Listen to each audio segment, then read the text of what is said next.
প্রিয় দর্শক, আজকে আপনাদের দেখাবো আমার লাউ গাছগুলোর কি অবস্থা। দেখেন কত সুন্দর সুন্দর লাউ আসছে, ছোট ছোট।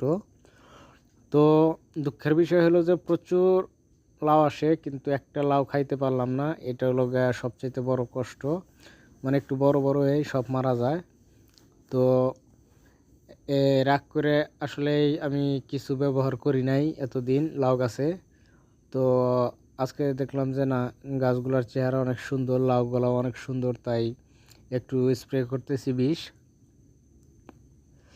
দেখেন আমি আসলে মাচার নিচে বিষগুলো স্প্রে করার জন্য আজকে আসছিলাম।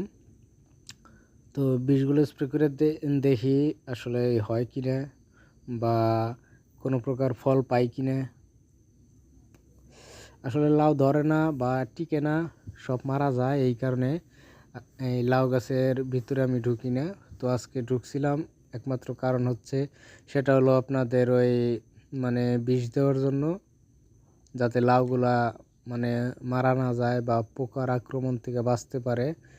তো আসলে অ্যাকচুয়ালি কি এটা আসলে পোকার কারণে মারা যায় নাকি অন্য কোনো কারণে মারা যায় সেটা সঠিক জানি না।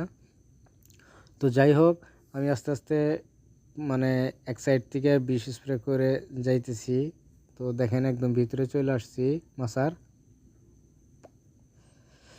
তো মাছার ভিতরে আসার পরে আমি যখন এক সাইডে চলে যাই, মানে ওই সাইডে দেখতে পারতেছেন আলো, মানে আলো, ওই সাইড হলো রাস্তা।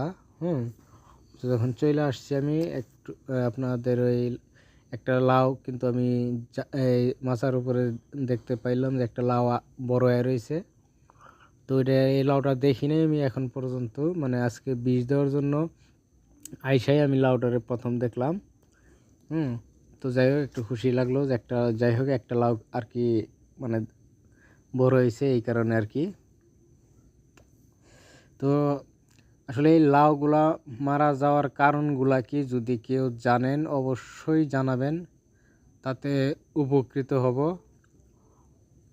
তো আমি পুরা মাচাই স্প্রে করছি। স্প্রে করার পর আমি যখন আবার একটা জিনিস আপনারা খেয়াল করছেন নিচে, হ্যাঁ, মানে নিচের সাইডে দেখেন কিছু টমেটো গাছ আছে।